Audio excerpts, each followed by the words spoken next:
That's fine. It's fine. I'm not eating a pot pie this time. On air.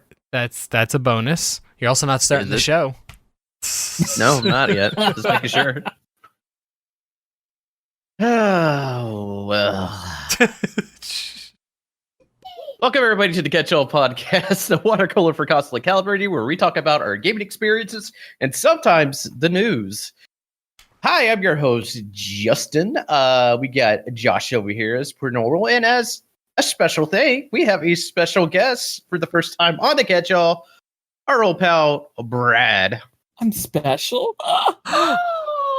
Not in the way you're hoping. Nah. But yeah, this is it. Hey, welcome to the podcast, Brad. Do you know how much you know about the Catch-All? I know that. Thanks for being a fan. Let's move on. I know that this is the first time I've been here, and we talk about the games. Yeah, we do talk about the games. Basically, gaming. To relate it to you, remember the good times at GameStop when we just show up, talk about games? Good times? Yeah, there was sometimes. Not like the end times. It's like the starting times when the GameStop magic is still there. But basically, I like talking about games. I like people coming in talking about games. This is what this is. This is the water cooler for constantly calibrating. Just to talk about whatever. It doesn't have to be timely. That's cool. That's cool. That's good. Stay hydrated. Water coolers. But yeah, we're gonna get right into what game you play. Yeah, surprise, surprise. Still playing Marvel Ultimate Alliance 3. Josh, how much do you want to know about it? Not a lot. Well, you know what? Brad hasn't been here yet. So, Brad, how much do you want to know about it? How much have you played it? I imagine you have. I do have it. I've played. I think I unlocked Venom. So you played about 45 minutes. Okay. Yeah, I played it, and I think I forgot I had it. If it makes you feel better, Brad, I beat the game and I forgot I had it. And then Justin has continued talking about it every week for almost 5 weeks now. Forget I have it. I open it up, I see Saturday Night Wild Hearts, Untitled Goose Game, and I'm like, yes, I want to grind in the same damn level over and over in Marvel Ultimate Alliance, and that's where I'm at right now. I'm legit curious. I'm pulling up my Switch right now because I'm curious how far down the down my list it is. Mine is at number 1, baby. Still loaded. I just went 12 games, which is literally how many games that shows you on the Switch dashboard, and it's not any of them. Did you get the DLC for that? The 13, 14, 15, 16. It's 17 games deep. No, I didn't pick up the season pass. What now, Brad? Is the DLC out yet? Yes. Oh man, I had such a great episode on that. Let me pass you the show notes. But yeah, DLC is out with that. That has the Punisher, Moon Knight, Curse of the Vampire. Morbius. Yeah, Curse of the Vampire, and Blade. But just free stuff along with the characters. The characters are pretty much the only part you pay for, along with extended gauntlet mode or whatever. Anyways, I am proud to say I unlocked the Planet Hulk outfit. Round of applause, people. No, I mean, so how hard is that? I know nothing about exactly the difficulty. That is a level 90. No, I lie. 85. Affinity trial that you can only play as Thanos. So you have to level Thanos up to 85. Yeah, luckily he starts at I think 75 or something like that. I threw a lot of XP cubes at him. But finally beat it. But now I have to go back. I still have to get Captain Marvels, and I have to 3-star everything on that last bit they threw out for free, which is gonna be a bitch to get the symbiote suit of Spider-Man. Want it? I mean, who doesn't? I know. I did have to actually go back and actually do the Curse of the Vampire stuff, which I barely touched. Do the costumes do anything? No. And the costumes, the costume switches in the base game were just palette swaps. Pretty much. And that's being complimentary. We're talking Mortal Kombat 1 palette swaps. Yeah, but their palette swaps was effort. They tried to mimic other things. Iron Man has the colors of War Machine, stuff like that. They tried to make a Spider-Man look like a Mark 1 armored spider by just making him silver and black. But no, these new outfits are actually a different model. Yeah, they look cool. No disrespect at all, man. They look cool. I'm just so for someone who's not played the game now in 6 weeks, I am somehow burnt out on Marvel Ultimate Alliance 3. Right. Well, I don't want to talk about Marvel. Talk about what you play, man. Oh, what would I play?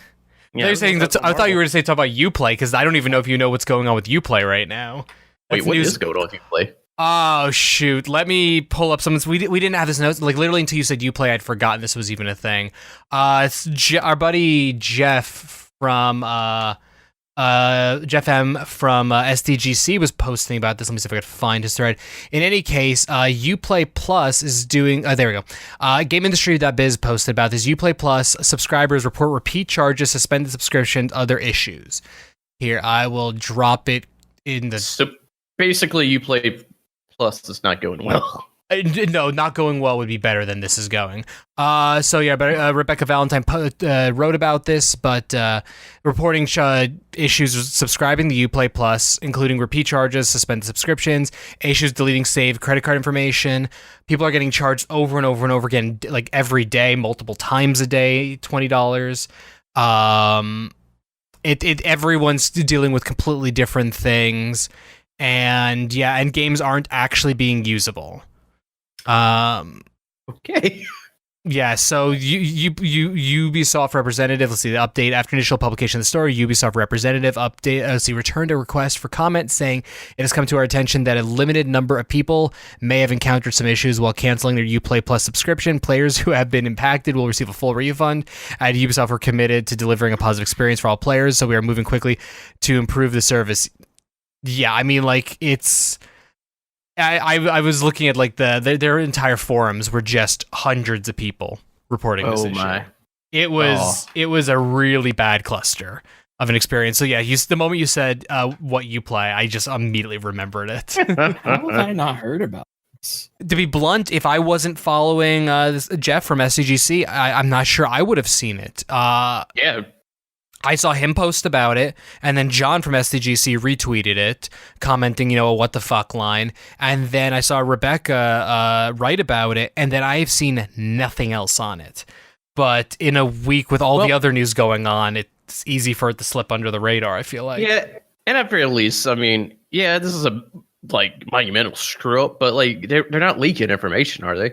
Like everything they're doing, they could take back pretty much. Yeah, no. Based on everything I've read, no credit card information was slipped up. It's just some people were charged a couple $100 in the span of a couple hours. Ooh, jeez. So, yes, they're going to get refunds, but how long are those refunds going to take? What's their credit card company going to do about it? It's just going to be a draft on the bank. Yeah, exactly. Depending on what the cards are, so it's going to be a headache for a bunch of people. But based on Ubisoft's comments, I'm sure they're going to make it right for everyone, and. At least based on what they're saying, let's hope they're going to.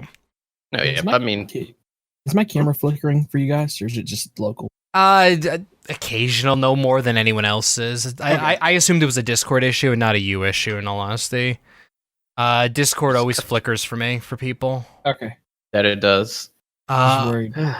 So, Josh, what are you playing? Or do we want to hold off on yours? No, we can do mine quickly. I don't have a lot to say because it's one of those issues. Better because Gundam's coming up. Jesus Christ. I don't have a lot to say purely based on the fact that I can't review this game yet. I can't review it until it comes out, so this is just a preview. So I have been playing Mario and Sonic at the Olympic Games Tokyo 2020. So this is my little preview bits. Ask me questions, chat, or you guys if you have them. But essentially, for the first time ever, Sega sent to me a review code, and with a crazy 2-month lead up. Yeah, I remember both of us were we had no interest into it until we saw the Kind of Funny Intersite Championship, and they're like, this looks fun. This looks interesting. Well, that was kind of what it was. So I had an interest in the sense of I like Mario and Sonic games. I love I played the one on the original one on the Wii, and I think I played someone else's house a later one. I don't remember which one. I didn't realize until doing research just how many of these games there were, mind you. But we saw the Kind of Funny Intersite tournament. They got to play it, and it was specifically so the way the game works is there are stuff that takes place in the 2020 Tokyo Olympics and stuff that takes place in the 1964 Tokyo Olympics. And the events in the 2020 stuff is your triple jumps, your archery, your gymnastics, your classic 3D stuff. The stuff that takes place in the 1964 Olympics, however, are all 2D stuff. It's only can play with two players, and it's Mario, Bowser, Sonic, Robotnik, Peach, Tails, Knuckles, and I'm blanking on one more, are the only characters you can choose. And it's other events, and what we got to see at the kind of high tournament was the diving one, which is all essentially just a quick button input game. And something about that just really appealed to me. So when the opportunity came to review it, I was like, absolutely, I would love to play this. Mm-hmm. I was actually just going to pick it up and buy it just to play with the kids, honestly, based on what I saw. So the game has been enjoyable. It also has a campaign mode with like a full story mode, which I see based on previews I've read. I think I'm the only person who doesn't like it. At this point, I'm going to be clear again. This is a preview. I think I'm not maybe halfway through it at most. But based on just where I'm at, it's a little sluggish of a thing. So part of it is it's teaching you all about Japan and teaching you about the Olympics, both in 1964 and the 2020 Olympics. So, there's a lot of that kind of stuff. My issue with it is that the text dialogue reads very slowly. You cannot click through it to make it go away faster. And you can make it go away faster, but it's not like you click it and it goes away. It's you click it and it speeds it up a little bit, and then it goes away still in its own time. It's actually the opposite problem that I had with the Neo Cab that we talked about last week, where the dialogue disappeared way too quickly with that. So it's just like, okay, great Bowser, I'm glad that you're doing this scheme. Oh, cool, Robotnik, you have input on the scheme as well. Great. Oh my God, Sonic has something to say, and it's just like, okay, like it's enjoyable. And it takes essentially, it's all almost like it's a quasi tutorial. It takes you through every single event, pretty much, that you can play in the game. And you unlock different areas, and you talk to different characters, and it also unlocks. There are certain characters that are only playable in certain events. So like the whole roster is available for every event, but then there's characters like Rogue the Bat, who's only available in the climbing thing, and you unlock that by playing through the campaign. So far it's really cool. Fun little things there. Did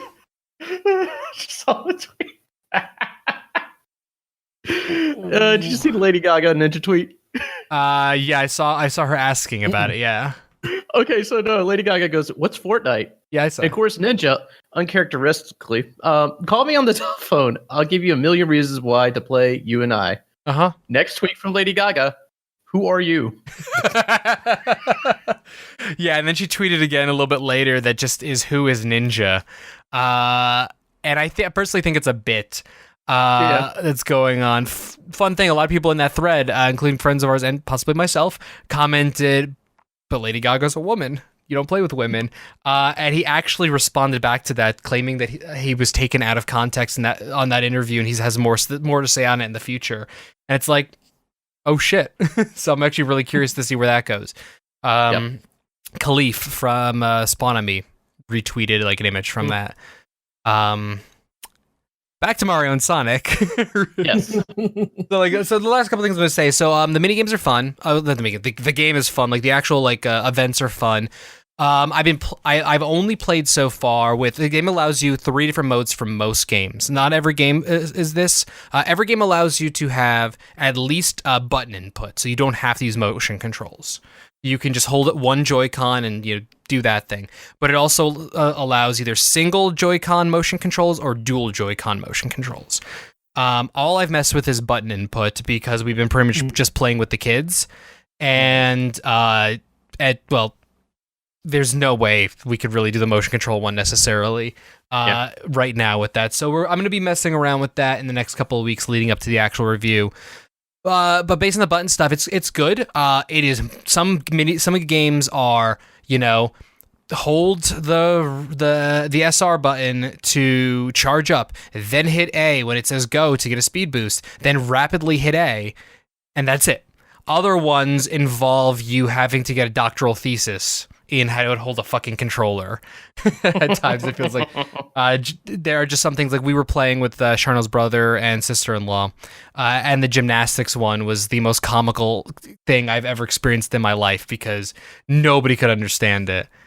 I got DJ Metal in chat saying Mario and Sonic and Knuckles featuring Dante from Devil May Cry series HD Remaster Collection at the Olympic Games Tokyo 2022.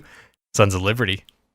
Oh yeah, That's all the meme things, DJ. Very much so. you got them, man. You got every one of them. I think that nails them all down. Yeah. So, game comes out on Switch, I believe, on November 5th. And I'll have a full review probably. So that's like a Tuesday. So the following day, I'll have a full review on the catch-all. Any questions you might have about the game, like and stuff like that? Have you have you played any of the older ones? So yeah, I think as I said a little bit ago, I played the original Mario and Sonic at the Olympics on the Wii, and I vaguely remember playing another one. I could not tell you which one it was. Maybe 2018.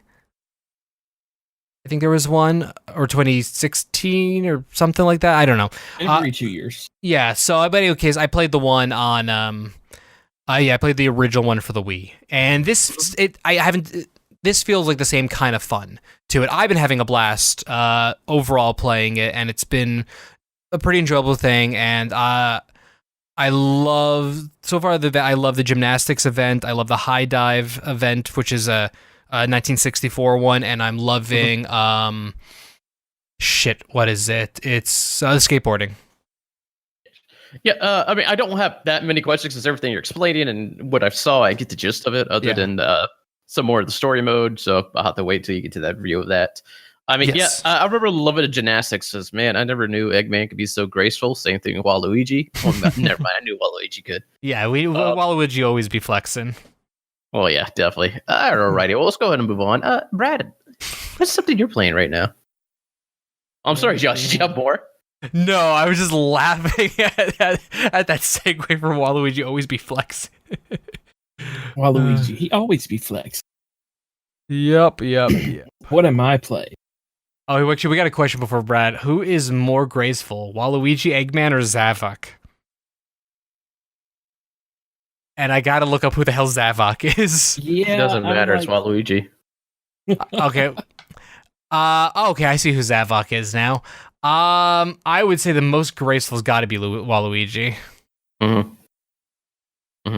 question. Yep, I'll agree with that. Gotcha. And the clarification of Zavok was the Sonic Lost Worlds character boss no one cares about. Oh, DJ. Someone Clearly. cares about it somewhere.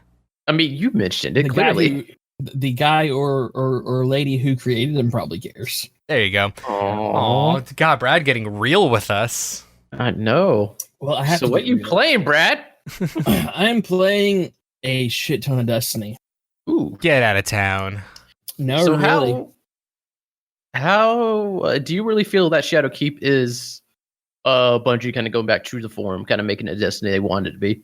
It is. It absolutely is them getting back on track to what we thought it was going to be 5 years ago. Yeah, I mean, I know I've been getting more and more interested in Destiny in the last few weeks. And as I can't seem to convince myself to cancel my damn Stadia pre-order, I might, and since it, I might just literally just be like, that might just be what I test Stadia with. So, Yes, Brad. go on. Ask question. Come on. Why did you order that? Because I saw Founders Edition, and you know me with Founders Editions. Also, I had money at that time, and I just thought to myself, well, my reasoning for it was I want to get in on new technology stuff, and I have a reminder in my phone for November 1st that says, "Are you sure you want to make this decision?" And it's essentially my reminder to cancel it. If my feeling right now is if I have a paying job, I'm just going to keep it just because it's something to talk about on this show. And it's something to talk about kind of thing. But as an actual consumer, I am definitely considering not. Yeah, no, I'm completely off board on that. To be clear, also, Google's Project Stream thing they did with Assassin's Creed Odyssey at the beginning of the year, I thought was wonderful. And Assassin's Creed Odyssey ran better for me on that than it does on my actual computer. Yeah, So, and the latency was good enough, and the controller is supposed to help with that because the controller actually connects to Wi-Fi, which goes straight to their servers, not like run through your computer doing delayed inputs. I don't like. I want to believe in it. I want to support it. It doesn't sound like this is one of those cool things that are going to like pop up, make a whole lot of hubbub, and disappear. It sounds like something they have plans for. They're going to stick with. My main gripe with it is that I would have to purchase, like, if I bought a game on PC, I would also have to purchase it on Stadia, and that's just weird to me. I don't know why. Like, I know, like, technically it's a different platform, but is it? Well, here's the thing about it. Destiny's going to be free. Destiny is going to be free. So you don't have to buy anything. You can test it with Destiny straight out the box. Just download it. There's a lot of awesome perks too. Like, I mean, just the fact that like you just click a button, you're playing. You don't have to load it, wait for a patch to load ever again. It's just there, and like they're supposed to be running as high end as you can get with the games. So I don't like Odyssey impressed me, but of course, like if I'm here, I'm gonna be playing it on a console or on my computer. But the fact that I played Assassin's Creed Odyssey with a Chromebook was freaking awesome. That's the whole thing. So right now, like all you need is a Google browser, and it will work on that device. Well, that's the thing. Is like right now, my phone is. I have a Pixel 2, and it's pretty much on the verge of death. It barely functions, and the Pixel 4 is releasing in like a week. I'm trying to figure out how much more it's going to cost me because I'm like, I just kind of want to pick up the Pixel 4, literally just so I can test Stadia stuff. So I can just. I mean, I need a new phone anyways, but like I'm just like, okay, let's just see what it's like to play on this and see what this experience is like. But I like cool new tech, and again, it's weird because I keep saying to people, yeah, I think I'm very interested in still sticking with my Stadia pre-order because I'll play Destiny 2 on there, and everyone's just like, you can play that anywhere for free. You do not have to have that for Stadia. But the only thing I worry about with that is it's going to be its own ecosystem. That's what I'm trying to figure out. Yeah, so Destiny 2 is only going to play with other Stadia people. But the cross progression should still work for it, though, right? Cross progression will still be a thing. Yeah, that absolutely will work.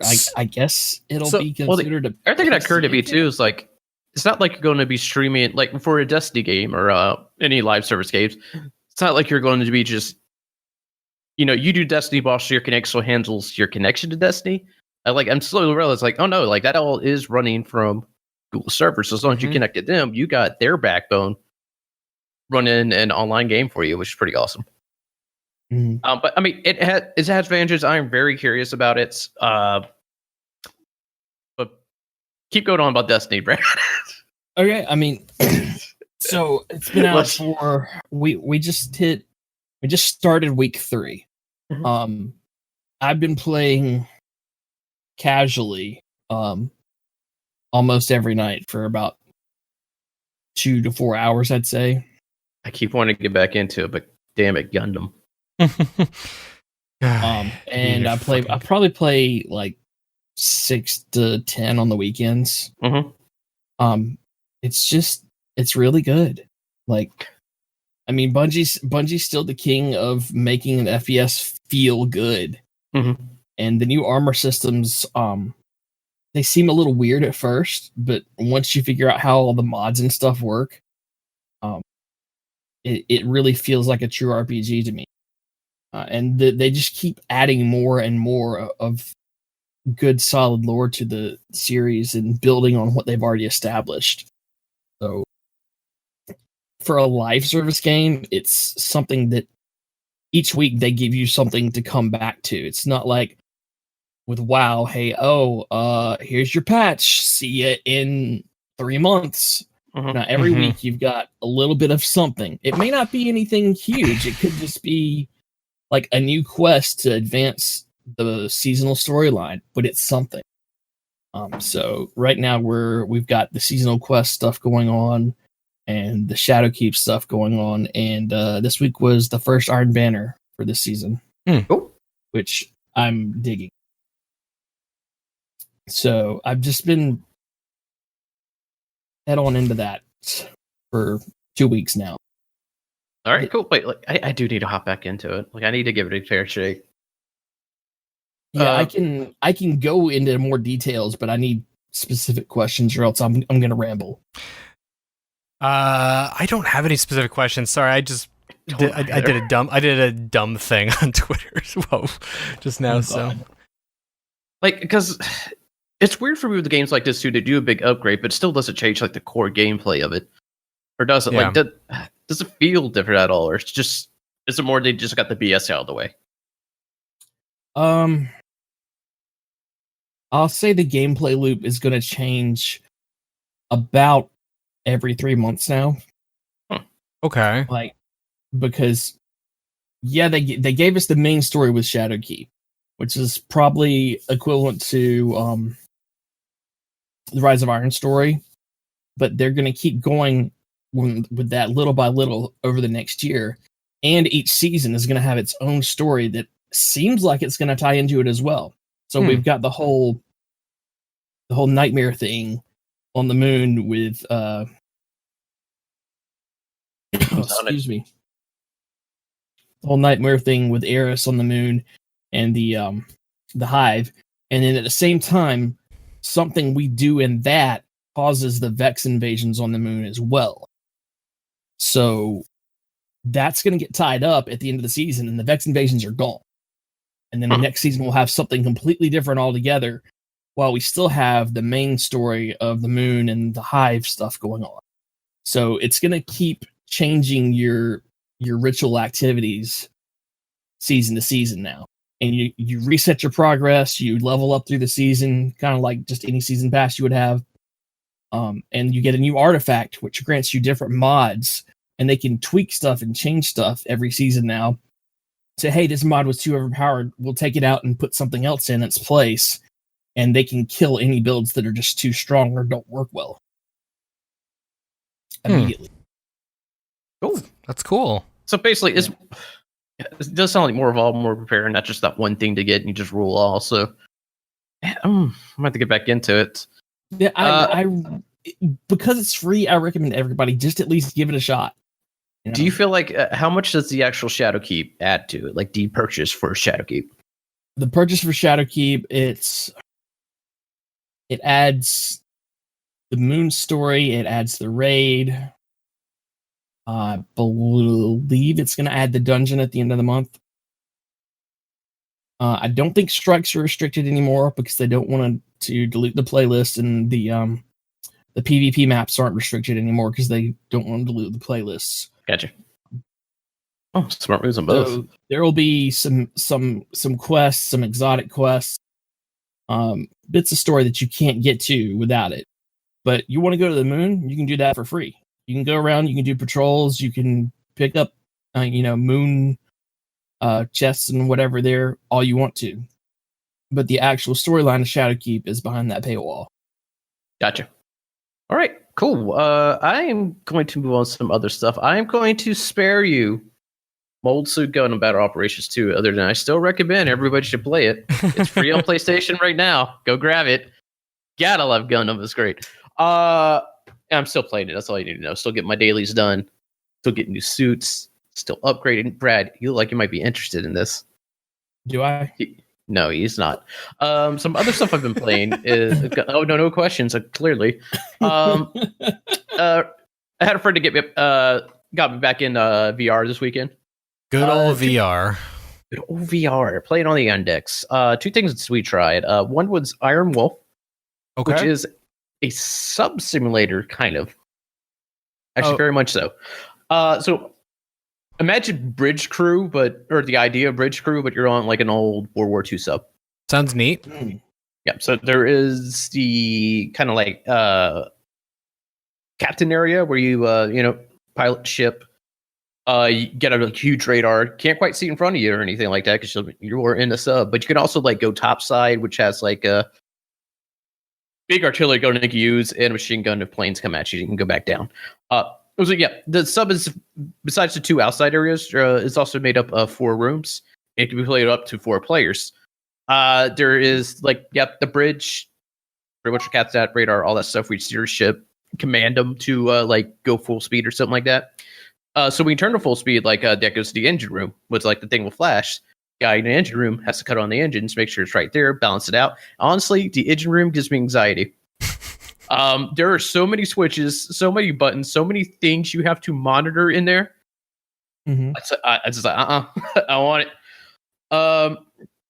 There is the pretty much like the observation site, like just where you launch torpedoes at too. Like it has the periscope.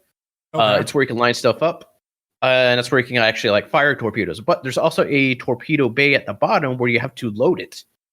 And loading, it's not like just flip a button. You have to like they have 4 tubes. You have to undo the lock, open the tube, actually slide the torpedo in to each tube, close it, lock it to hit the flood to actually flood with water. Make sure you turn the flood back off, because if you open it up while the water's on, you'll start flooding the area, and flooding is horrifying.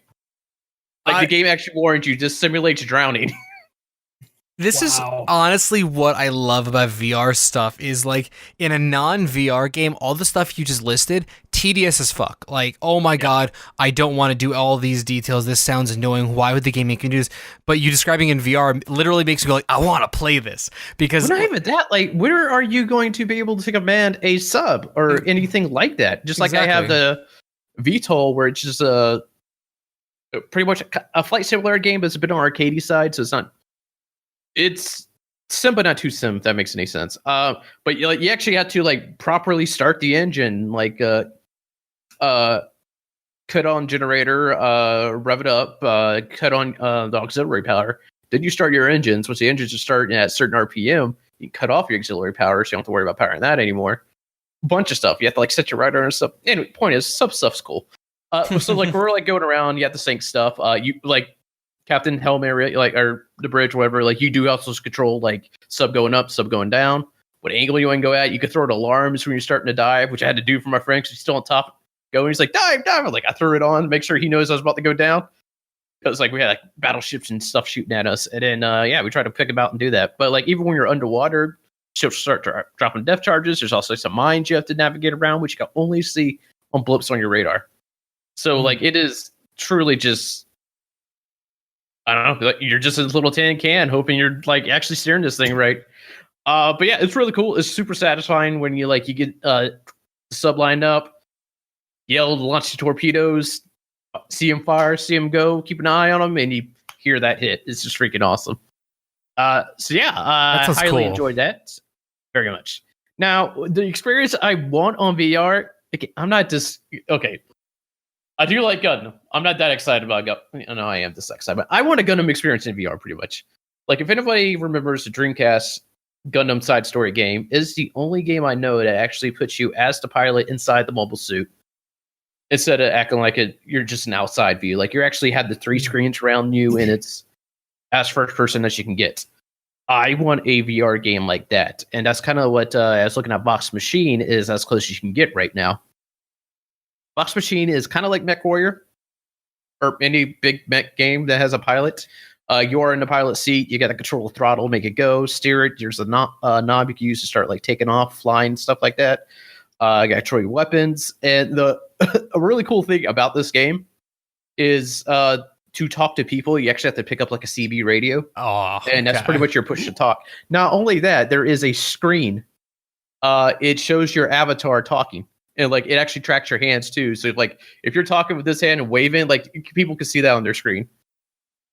That's a little too much almost, but that's really cool.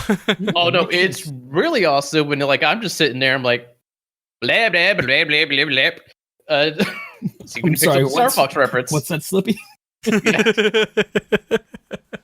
mean, we're having fun. There's a dude playing Batman. Like his name was Batman. He sounds super Russian. Oh man, he's like, oh man, guys, I got to go to sleep. I was like, oh man, I understand, Batman. You got crime to fight. So I mean, it's just fun. Community actually is super cool. Like all the games I play, granted, it's very small. No one's like cussing people out. No one's saying you suck. None of that. Everybody's like supportive, trying to teach each other how to play the game. That's actually delightful. That's wonderful. Very delightful. I can't even get that on Gundam, sadly. I just had a person say, y'all suck, you're trash, and it did not queue up, so it just made us wait. What an ass. I don't get that with people at all. But yeah, it's a super cool mech game. Like the mechs are weird, or like look more like construction equipment that was repurposed to be weapons, as probably most things are actually that do stuff like that. Like there's even one that has a drill on the bottom of it, and the best way to actually use that is to fly above people, try to land on them, and start hitting your drill. Which is hard to freaking do, but it's awesome. Like your legs to get shot up or blown up, it like to the point where like my mech fell straight on his ass, and I can see my one leg right there, and that's still attached, and the other one way across the other side. It's really cool. It's still in early access. There's nothing except the PvP modes in it right now. It'd be cool to get some missions and stuff later, some co-op stuff. But I'm having a ton of fun playing it. I need to stream that. Depending on how I feel, in case anybody didn't know, Brad, I don't think you knew. I'm actually gonna get LASIK done tomorrow, so let's see how that goes. Ooh, if my eyes aren't falling out of my head or burned out, I'll see what I can do this weekend, depending on how I feel. I would try to just do anything that's easy on your eyes. I mean, those laser eyes are and you gotta give them like hard kick right off the go. But no, actually, like after 72 hours, that should be pretty good. Yep. Yeah, but yeah, that case, I actually might not. I might get back to it on Monday though. We'll see. But yeah, it's cool. I want to share this experience with people. It's awesome. I might have to do the other thing with the sub thing too, just to show people what it is. And God, I am waiting for Bridge Crew to drop. The moment it goes on sale, I'm buying it. I'm telling you about it, Josh. I might buy you a copy, Josh, as long as you dig your damn Vive out. My Vive I found it. It's in the closet. I literally just have to hook it up. Hey, Josh, just remember, you have access to everything I do right now. Yeah, well, we need to reset that up. But yes, I also play Arkham because I finally bought it because it wasn't cheap. Nice. But yes, Bridge Crew, the moment that is on sale, I would love that. Okay, I might just straight up gift you that one because I want to play it so bad, dude. I got a friend that's down to play too. That's 3 people. Oh, that's the other thing about the sub game. Let me turn it back. So yeah, it is for 4 people. 4 people is optimal, but they do have options to like auto do the engines, so you don't have to worry about an engine dude. Auto load torpedoes, you don't have to worry about that. Auto repair if you want to do that. Because repairing is fucking terrifying in that sub game because like you have leaks coming in, you see the water start to fill, you have to repair the thing before you could do anything else while the water's filling up, and then after that there is a pump at the bottom that you have to kind of reach down into, meaning you feel like you're going underwater to pump the water out. So it sounds like Sea of Thieves style of drowning, but turned up to 11 with panic attacks involved because you're in VR. Yes. Cool, I like it. Do the thing. Oh God, I would still want to VR Sea of Thieves. That'd be freaking awesome. A VR Sea of Thieves would be really awesome. I really want to. God, Sea of Thieves just added banjos, and I don't know why, but that's literally all. Apparently, it's taken the interest. They added pets too. We totally forgot about that. You can load your pet in a cannon and shoot it. You load your pet. You can load your monkey in the cannon and fire the monkey. You load yourself in a cannon? Oh yeah, you've always been able to. That's been there since day one. Yeah, Brad, you play Sea of Thieves? Do we gotta get a Mary band right here, right now? Yo ho. Yo. I got rum. I don't own it. Game Pass, baby. You just need Game Pass, baby. I already canceled that. Why? It's so awesome. Because I don't use it. Outer Worlds is going to be on there. Use it for PC. Use the PC for it. I got some like 1 month and 3 month Xbox Live cards. That doesn't really help with Game Pass, but and not to mention like what we upgraded to like turn our entire subscription over to Game Pass Plus for $1. I have Game Pass Ultimate until I think November of next year. Well, Brad, if you want to, we could do that. Also, I mean, I saw the old chat I responded to a long time ago. We could play Crackdown 3, maybe. I don't know. I'm actually I think I installed it. I apparently still have it installed. I'm very confused by that. I lied. I do have it installed. But yeah, that's be all I played. Brad, you want to talk about anything else? Anything else tickle your fancy or have your fancy be tickled? No, I mean, okay. Then we're going to surprisingly, I haven't touched much WoW. I'm waiting for other stuff, I guess. Yeah. Well, I mean, the show is running as per usual. We try to go an hour. We go longer if we need to, as long as it feels good. But as like per usual, 40 minutes in, we're just getting to the news. Yep. So yeah, this topic we kind of didn't touch last week because it was all blowing up. Both Josh and myself kind of felt like we didn't have the full grasp of everything to like have a solid conversation. Not to mention me, like I have bad like knee jerk thoughts, and after time thinking about it, I definitely like see different views and stuff like that. So we mellowed on it, and we're going to talk about it now. I don't know why I labeled it the Blizz Fizz. It just sounded good, but basically, we're going to talk about Blizzard right now. Activision Blizzard. Activision keeping their damn mouth shut and staying away as far as they can from this. Granted, they pretty much, yes, they own Blizzard, but they really don't govern Blizzard. It's all the same thing at this point. If you're thinking Activision, you're thinking Blizzard. Blizzard, you're thinking Activision. I don't separate them. Even if Activision proper is not saying stuff, doesn't mean shit in my book, at least. It doesn't. Basically, the Blizzard we know and the Blizzard we grew up with, they're gone. They don't exist anymore. No. They're Blizzard in name alone now. There's a couple, people left that were like starting out then that are like, I guess, leads or something now, but there's not many. No. It's I mean, it's hard to say. We're not gonna get too political about it. This is a very political topic, but other words, like we're not getting to the what's happening over in China right now, though, other than what it does relate to in there, unless we do get into that, and it's fine. Mostly we're going to like focus on what Blizzard did, analyze it as like I have retail management experience, a little dab in PR. I can understand how business works. Brad, same retail management experience. Josh, highly in PR and marketing. So we're going to kind of give those. Yeah. No, I'm just smiling. There you go. Yeah, man. Put it on your resume. Justin said it. But yeah, we're going to kind of give our views of everything that's going on. Now, I kind of got a rough timeline. I say rough because it's come from CNN, but they're the only one that has the dates, except they stopped because it's no longer interesting to them. So yeah, Sunday, October 6th, Hearthstone Pro live stream. So if I remember right, like this is the Grandmaster's live stream, only in China though, right? Or the Chinese one? I believe so, yeah. It was, I think it was the Asian one overall. So are we going through this piece by piece, or are we just going to give a quick recap? Okay, and then we'll go over it all. Yes. Okay. Just want to make sure if Brad, I need to weigh in, or if you're just going to be mostly just going. I just want to make I'd say just go through the timeline really quickly, and then we can, and Brad and I can weigh in after that, unless something interesting needs to be said. I don't have all the dates because I got busy today and forgot to get everything. Anyways, next going Monday. The Hearthstone happens. At the end of that, Blitzchung was getting interviewed, and then he made a political statement about what's going on in Hong Kong.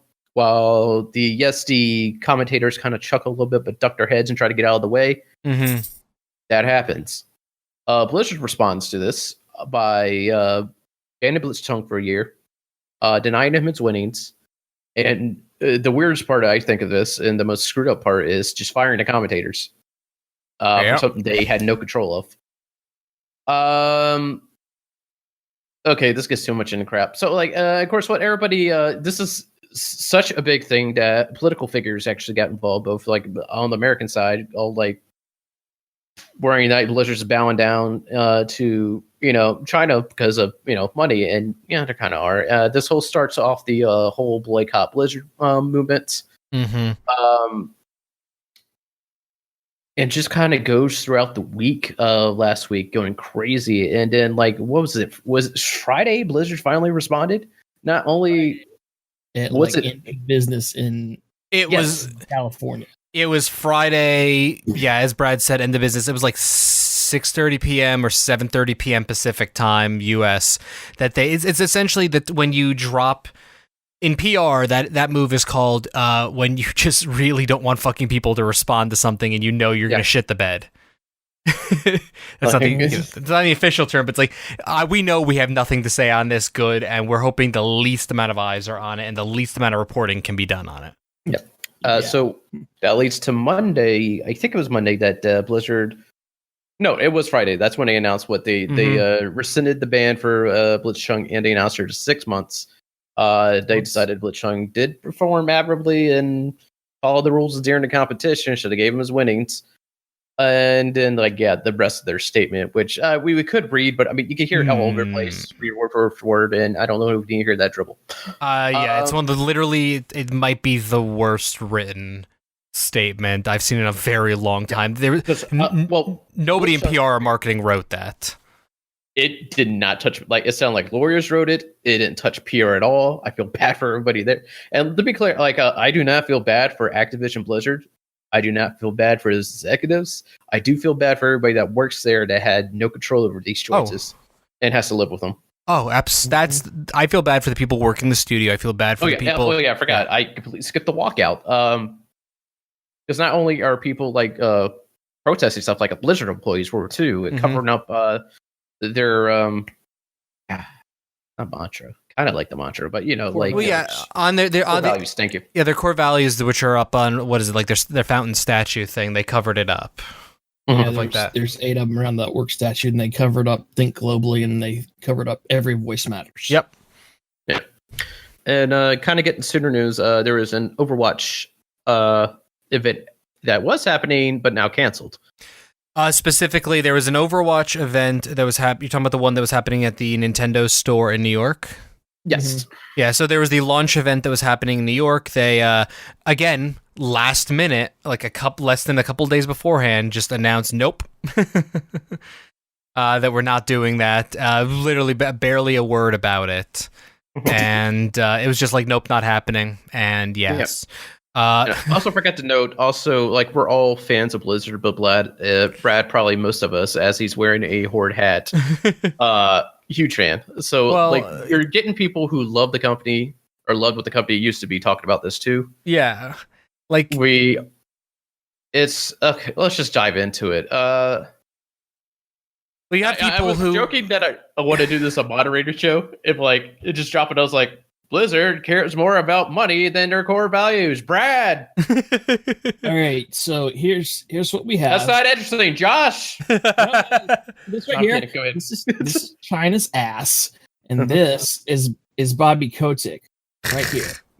And to be clear, like I don't think any of us believe that a word came from China to tell them to do this. This was a dumb knee-jerk reaction from Blizzard because they're worried about was it 1/3 of their revenue. Well, 1/3 it was China holds like 1/3 of gaming revenue or something like that. Some amount like that. Tencent like owns 10%, but that part, as far as I could tell, like it, especially with Epic speaking out, who Tencent's of 50% of them, 40%, 40%. That part doesn't seem to be an issue. I don't think anything came from them. It's not an issue because Epic's privately owned. Yeah, Epic is a privately owned company, and because of how massive Epic is, if they just said one day, okay, F off Tencent, they could literally get another person, another company, another anything. They could buy their own 40% of their company back. They have enough privately owned stuff. So for them, but the thing they do fair, they do not want to get banned in China. Well, I mean, yeah, that's nobody necessarily wants to. China, for better or worse, is a massive market and things like that. But like even before this, they kind of like rewrote a couple of characters that have gay and lesbian relationships just to fit the Chinese population or Chinese release for it. Tracer and Soldier 76 are both just straight characters in China, pretty much. Really? Yeah. They are, they're both straight characters. Most of any lore that is not favorable to Chinese rules has been redacted for most games that are majorly done. Yeah, and to be clear, this is not just a Blizzard thing that does this. I mean, there was a big thing about Ubisoft with the Rainbow Six Siege, how they were changing maps or taking out anything that'd be offensive to them, skeletons, blood, drugs. But they decided to go back on that after hearing the ban. Community outlash about it. Well, that's the thing. There's a difference, and also there is a difference between changing some stuff for ratings purposes and places versus literally changing the entirety of characterizations, changing the entirety of how you do your business specifically to serve one place. It's literally making it that China is their master, not consumers in general. Or what have you, however you want to look at it. And that is where the problematic behavior comes from. And the biggest problematic aspect of what Blizzard's doing is the fact that they don't have any fucking crisis. They have no crisis management in their marketing team whatsoever. Blizzard, once upon a time, was known for having the best PR and the best crisis management in the business. People always talk about that Blizzard, going back to Warcraft 3 and stuff like that, and in the early days of WoW, the cinematics people always talk about. People always talk about the cinematics team. People always talk about the animation teams. People always talk about the writing teams. Their PR team was pretty much second to none, and the way they could handle any situation, particularly business stuff. And that whole PR team pretty much were the people who got laid off earlier this year in the massive Activision Blizzard layoffs. And then this insanity of a thing happens, and I'm just blown away by the level of bad PR. Plus, on top of that, has anyone read the Overwatch Switch reviews? Just the side stuff. I'm sure they're getting review bombed. But it's not. No. It's not review bomb. Legitimate reviewers, people who I trust to not review bomb them for this purpose, to give them legitimate reviews, are saying it runs like shit. The game just does. I'm sure it does. But like worse than people. It's an intense game. Worse than people. It's an intense game, but that's not the Blizzard we grew up with in Mo. Usually they pick something, they optimize, they get it running the best. They don't release it unless it meets their standards. That's where the whole soon TM joke comes from. It's the cash grab. It's been clearly a cash grab from the get, because the Blizzard that we know would have never even considered putting that on the Switch, because there's no way it's going to run well. Yep. No, it was never a chance where they would have to dumb it down so drastically.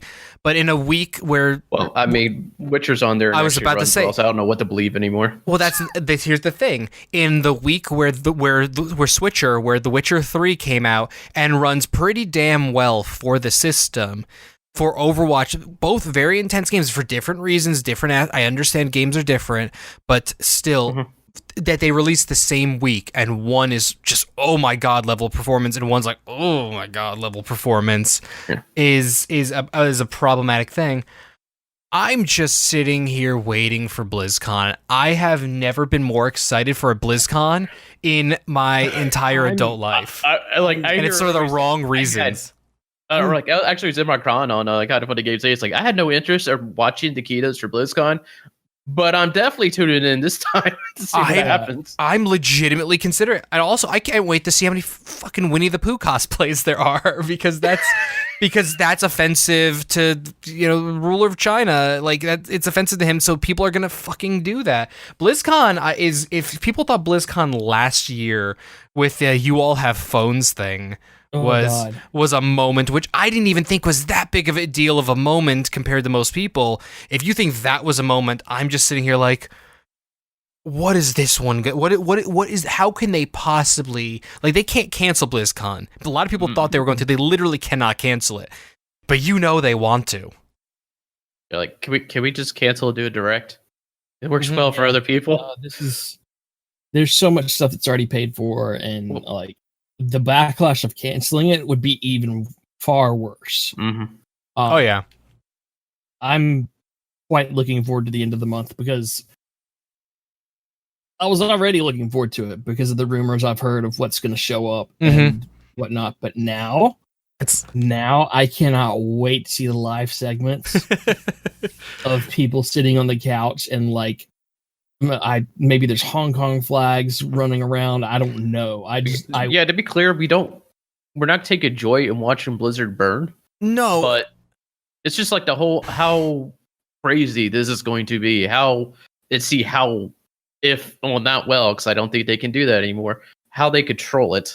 Well, that's the thing. To be clear, agreeing with Justin, I don't want to see the employees of Blizzard who are going to be on that stage getting screamed at. I don't want to see the employees who are on the floor getting screamed at. I don't want to see all the shit that's going to happen to these undeserving employees who are just doing their fucking job and deserve no ill will. I have no interest.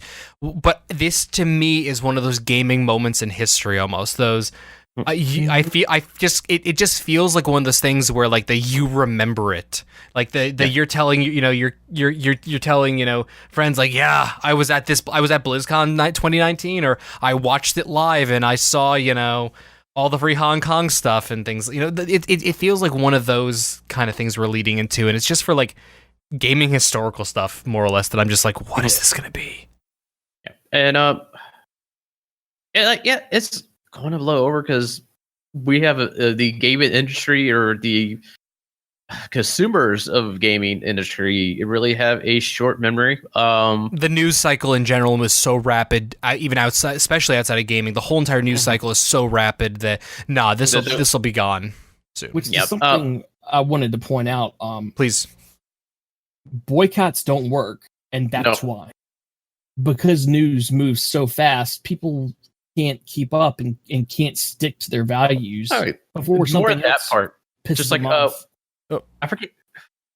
There was like it's one of the Call of Duties that's supposed to get majorly boycotted, but everybody who was boycotting it on launch day were playing it. Like someone had like a screenshot of their friend list of everybody who claimed they were boycotting it. And they're there day one, of course.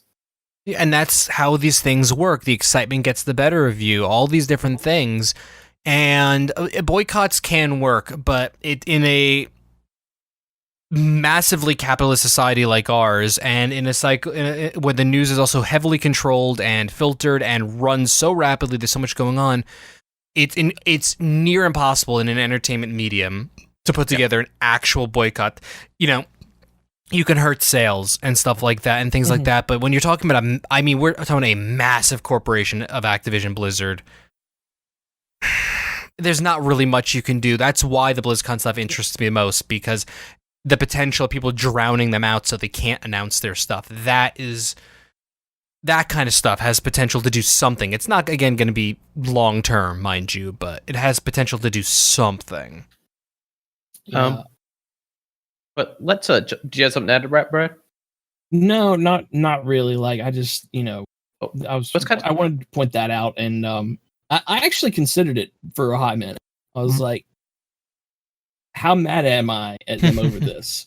And that day I needed to do this anyway, but I uninstalled everything except for WoW and Diablo, because that's the only things I'm probably going to play anytime soon. Sure. But I also at that point had the 15th year collector's edition box sitting there, which came with a time card. And I was like, I'm not putting this time card in yet. I'm gonna sit here and think about it. I want to see how they respond, et cetera, et cetera. And one of the guys or channels that I pay attention to on YouTube had a really good video on this. It's Taliesin and Evatail. Link this later if we want to find it. But he had a really good 20-minute video to explain how they were responding as a WoW content creator, and how they were upset, but it doesn't do you any good to stop loving something you care about, and it doesn't do the creators of that product any good either. Just because some dude in a suit fucks over somebody they shouldn't. So, Yep. Once I heard that, I was like, you know what, you're right. I'll go ahead. No, 100%. Also, let's kind of go back to the big, I guess, powder keg moment.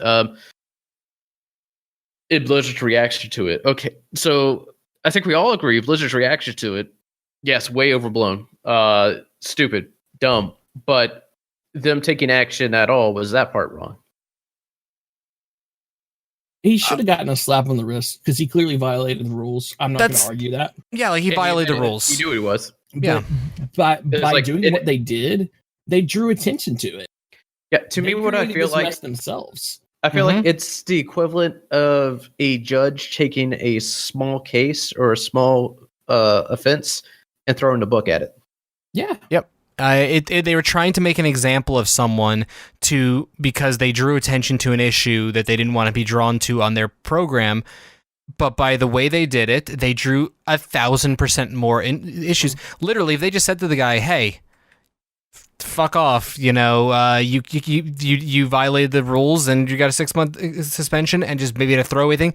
It's because of the full-blown suspension. It's because taking his prize money. It's because of firing initially their announcers, their commentators, which commentators, whatever. That it was so far beyond. That was the problem. If they had literally just said to the guy 6-month suspension, but you still get your prize money, or actually they still had they were within rights. They could still have taken the prize money. In all honesty, because he violated the rules, that still would have probably gotten them at most a day of media cycle attention. But nope, they blew the powder keg up here, as it were. Here's the fun part: they're not done. There was a collegiate team here in the U.S. that did something similar to protest the actions they took against BlizzCon. They held up signs and stuff, and they said, "Hey, we're going to do this," and there was no action taken. They're like, we did this fully expecting to get banned too, and nothing happened. We're gonna just not play now because we should be banned too if he was banned. They actually came back today and they are banned. So they're not done. Question. If it was anybody making a political statement against America, do you think they would have got this bad of a punishment? It depends. Yeah, I'm not sure of. That would depend on the context. Like if you and this is why we understand something had to be done. Yes, because like they can't just let it go. They do have to enforce the rules, or they're going to get blown out the water. Like, oh, you didn't punish this guy for this thing. It doesn't matter if you agree with what he's doing or not. And Blitzstone could have presented it differently, just saying like, yeah, my heart goes out to everything that's happening in Hong Kong right now. He hadn't make the spectacle that he did, but again, he knew what he was doing. 100%. He was there to make a statement. He made a statement. I mean, yep. And of course, like for someone standing up for freedom, definitely applaud him for that. But yeah, it's such a weird. They're damned if they do, damned if they don't. But at the same time, yeah, they just. How can you make such a bad call on that? Let's see, like, I think people who like shout intentional racial slurs got a smaller ban. Oh yeah. Oh, absolutely. No, that's also the big issue. Is people, yes, who have shown racial slurs, assorted slurs, and stuff like that, have gotten slaps on the wrist. If anything, they've usually been ignored, and then this. Again, it feels like you're Chinese overlords kind of thing, and that's what people are saying. But go ahead, Brad. Sorry, keep. I just want to say I don't think that the U.S. offices or whatever had anything to do with this decision at the time. I think that was all done by Blizzard China PR in the moment, and that's part of the issue. Yep. Well, a lot of people's issues with this also is a lot of the really terrible Blizzard apology letter reads, if you read like specific phrases, it reads like it was actually written by the Chinese PR department and then translated back into English, because there's some sentence structure stuff, some of the grammatical stuff matches Chinese speaking versus American English speaking. So there's a lot of questions related to that things were not coming from Blizzard proper. So there's going to be, this is one of those things I think we're just going to always have a lot of questions about. All I know is it makes me angry. The reason I didn't want to talk about this with Justin last week is, one, I hadn't really read up on the Hong Kong situation, so I didn't feel comfortable. If we accidentally strayed into the more political side of things, I didn't feel comfortable talking about it because I just didn't know enough. And my other issue was, as I think I said, I can't figure out how to explain the situation to my wife. So how the hell am I going to talk about this on a podcast? And I still kind of feel that way, where I had to explain it to my kid. Yeah, like I still don't quite understand how to talk about this, because there's so many facets of it, and it's legitimately fucking confusing. Did she come in and be like, why are you crying while you're playing World of Warcraft? It's funny because like the reason I had to explain it is the 8.3 news hit with the new races, and I was like, that's really cool. And she's like, oh, are you gonna play that? It said, not right now, I'm kind of mad at the company right now. So then I had to explain it to her. It makes sense. Sucks, but it makes sense. I mean, the kid's getting smart. She's noticing everything. Yeah. So do any of us have any more to say on this at the moment? Because I know we probably will return to this, seeing what happens or doesn't happen at BlizzCon. I don't know. Can we say something that'll get us banned in China? Probably could. I'll just for the Halloween episode, I'll just dress as Winnie the Pooh. Wait. Hold on, Josh. Where's our main viewership at? Our main viewership for this show is in your and my apartment/bedrooms. Oh, okay, we're good. No, well, Nathan's here too, so we also. No, I think we're pretty much US based for the most part. So yeah, God, we were going longer than this than I was expecting. I don't know why. I expected. Well, we're probably gonna just lightly touch on the other stuff. Well, the other thing, if I could just segue into it, my favorite thing is Blizzard's dealing with all this stuff, and one of their pretty much primary competitors, Riot, like out of the blue, is like, by the way, we've got a first-person shooter that looks vaguely Overwatch is coming out. Riot went from, for their 10-year anniversary, they went from the company that has one game to, hey, actually, here's like a bunch of shit. Not only that, didn't they just butt in during this as well? It's like, hey, we don't do that type of stuff. They did pull one of those moves as well, yes. Like, it's like, it's one where it's to be no one, and I mean no one. Meanwhile, Riot. Riot's taking a very strong stance against it as well, though. They are. It's honestly, so I have trouble saying positive things about Riot because we all know the history with their company and a lot of the shit they pulled. We do. We also know people who work over there who are awesome. And we also are friends with the things. Again, every company's got their ups and downs, and there's bullshit on a corporate level. But I've got friends and friends of friends who work for the company. So hey, it's that weird place we straddle. Their statement was as far-reaching as to say, if you stream our game, don't comment on this on social media. Yeah. Which that's really not their decision, but yeah, it's very interesting choices, but like I'm just saying, like they decided to out of nowhere just drop these announcements and stuff like that. So that was all I had to say on it. It's, the timing was most fortuitous for their 10th anniversary. And then, speaking of other major events in gaming that legitimately might be remembered forever kind of things. Yeah, that's actually kind of the polar opposite of this. Yep. We're all... No, like, we are not in the Fortnite craze. We are not super Fortnite. Brad was at one point when it was just Save the World. I stand by Save the World is a far better game than what they have. I will play agree Save the with World you. with you because I could do his bat. Well, actually, I don't know. You can't take the skins in Save the World, can Nope. you? To my knowledge, you cannot. I can't save the world as Batman? Well, screw it. I don't play it. All I know is about Fortnite is for a game that I have a grand total, including Save the World and Battle Royale stuff, that I have played probably for a grand total of maybe 2.5 to 3.5 hours and have not touched now is since I watched Justin play a little bit of it when we were doing our Kind of Funny Games Daily stuff back last October, a year ago. Otherwise, I have not played the game since maybe last year, June. I think about it every fucking day, pretty much. So it's a combination of news cycle stuff. And also, again, what I do, my career path I've been on for like the last 18 months has been PR and marketing. And what they do regularly is amazing. What they did for this lead into Chapter 2 was nothing short of sensational.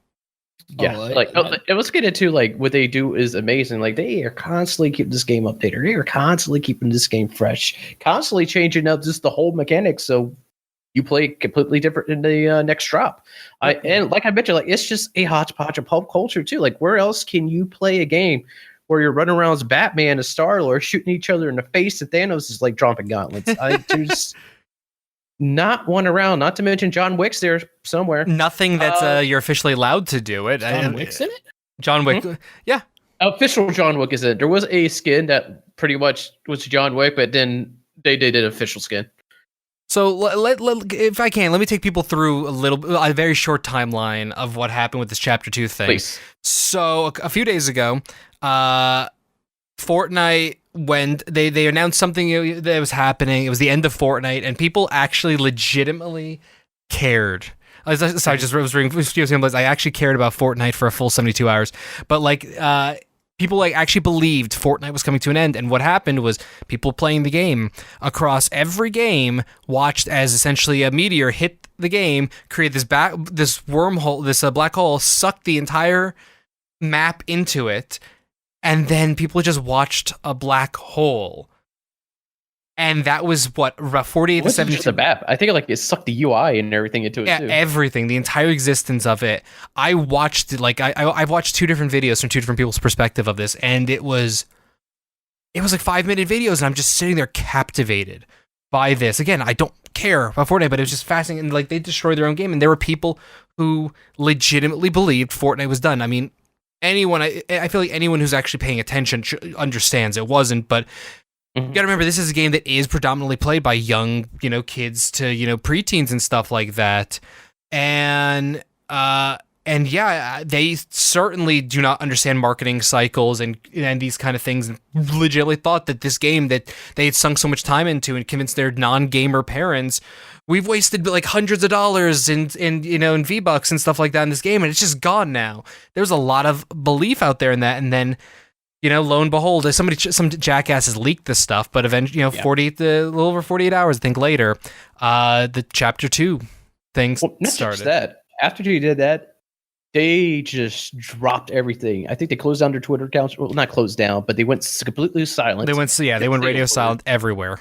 Dropped everything, which proof sometimes silence speaks more than words. I mean, they completely just went done, like nothing coming from them about this. To be clear, it wasn't just the official Fortnite accounts. Nick Chester, their head of communication marketing, went silent. Everyone related to Epic pretty much went silent.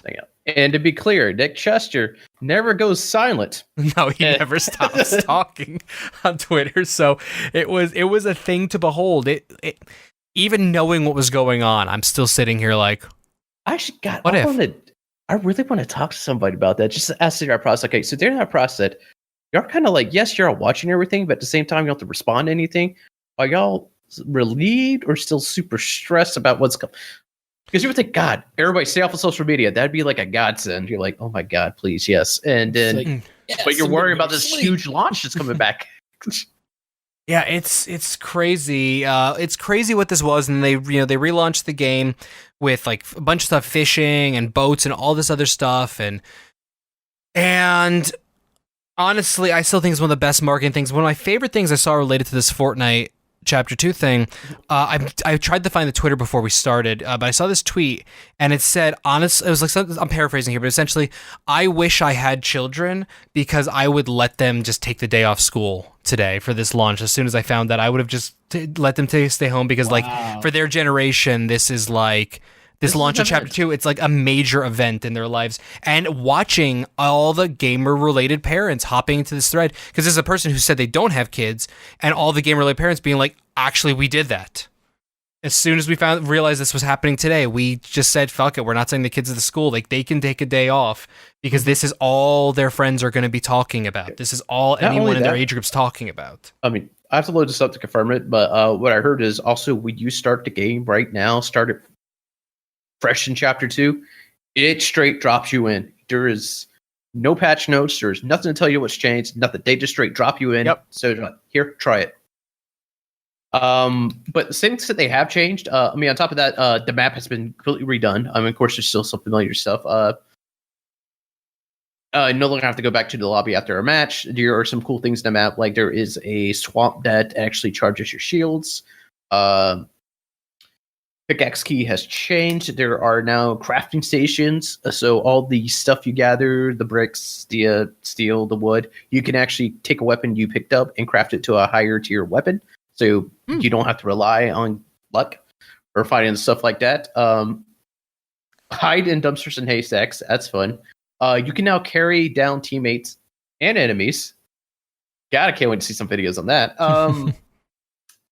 There's a bandaged bazooka to rapidly heal yourself. You can fish for health. They added more achievements. Battle stars have replaced XP. They are medals. So they kind of like feel like they're trying to give a more reward factor. And some people feel like it's a nice balance for those who play Fortnite, who understand Fortnite in the part that like drives me out of it, the building while shooting. But like it's at the point now where people who just want to play it as a standard battle royale shooter. Well, except Fortnite is not a standard no more. It is the battle royale shooter. Could do that if they're not like want to focus on building and actually do pretty well in the match. And that's the part that really interests me because I can't do the building and shooting. I don't enjoy the building and shooting. I have no interest in building and shooting. But the way they're describing it right now makes me very interested. Yeah. And plus, you know what? I bought a whole lot of Batman skins. Gotta do something with those. You gotta do something with those.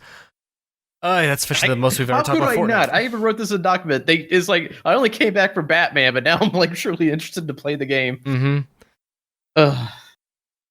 One, But yeah, someone's it's so actually cool. Like, trying to sue Fortnite for being addictive. Mm-hmm. 2, I want to be a goo person. Yeah. Yep, I want to be a goo person. Okay. I'll play for 5 minutes if I can be a goo person. Goopers. There's goo people. I know there's goo people. I'm just saying. It's just a funny term. I don't know. I'm hitting soon. Gooigi. I want to play. I have and honestly, I've been watching our buddy Sithos. He went from the biggest Fortnite hater in the world to he streams Fortnite sometimes. Granted, that's because the one night he decided to stream Fortnite for the first time, he got hosted by Ninja. So, it's amazing what the touch of Ninja can do for one person. Well, plus also I think it was like a couple $100 tip from Ninja as well. Yeah, not that. And I think he streamed for like 20. He streamed. It was a 19 to 21 hours, somewhere in that range. He ended up streaming for a guy who normally streams at 6 to 8 hours. But he said after that it wasn't even just that. He does legitimately enjoy playing Fortnite. I'm just giving him shit. It's because, again, the game is constantly changing and it's finding new ways for people to grow interest and like learn about it. And if there's something funny being like shared in our Discord chat, I can't full screen Discord, so I can't see it. Nothing. I just want to pour this water for no reason.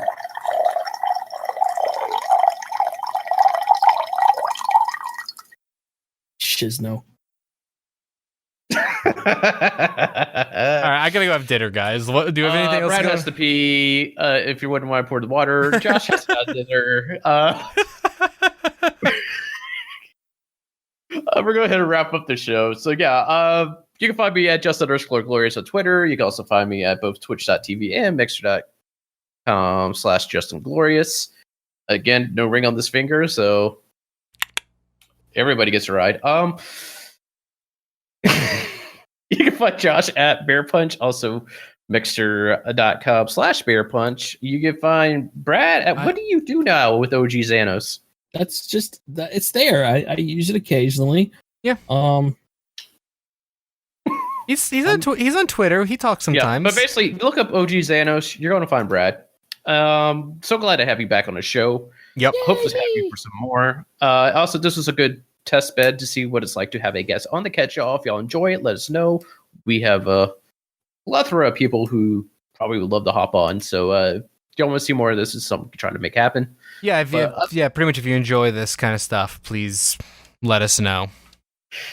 But other than that, razzle dazzle wubba until we catch you next time. It's been a genuine pleasure. Why are you allowing me to use that for an outro? Because I love it. I hate it. All right, you can Brad, go pee. We're gonna have a bit of a post show. You can stop your recordings, Brad.